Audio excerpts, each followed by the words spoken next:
এই হলো চকচকে জল, চকচকে জল একবার পা ডুবিয়ে নেবেন, তারপরে আর কিছু লাগবে না, হেভি মজা লাগবে। হেভি মজা। এই বারাকার নদীতে বসে আছি আমরা এখন, এই জলে পা ডুবিয়েছে, ঠান্ডা জল একেবারে চিল একেবারে। আর এই দিকটা হচ্ছে, এই দিকটা গেলে উস্তি ফলস, আমরা উস্তি ফলস গেলাম না মানে যেতে পারলাম না পলিটিক্যাল রিজনের জন্য। এই যে রাস্তাটা আছে যেটা তো আপনার NH 19 থেকে উস্তি ফলস যায়, সেটা হচ্ছে এখন স্ট্রাইক চলছে, আজ যেতে পারছি না। সেই জন্য আমরা ওখানে লোকে জিজ্ঞেস করলাম, বলে 1 ঘন্টা ওয়েট করতে হবে।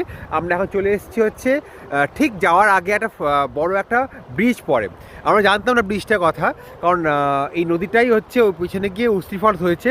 এবার এই নদীটা যখন আসছে আমরা দেখলাম এত সুন্দর ক্রিস্টাল ক্লিয়ার জল। এখানে ওই পিকনিক স্পট তো আছে, কেউ আসে না, আমি জানি না কেন আসে না, উস্তি ফলস চলে যায়। সামনে খাওয়ার দোকান আছে, লাঞ্চ ব্রেকফাস্ট করবেন, মজা করবেন, আর এখানে পা ডুবিয়ে রাখবেন। দেখুন পরিষ্কার ক্রিস্টাল ক্লিয়ার জল।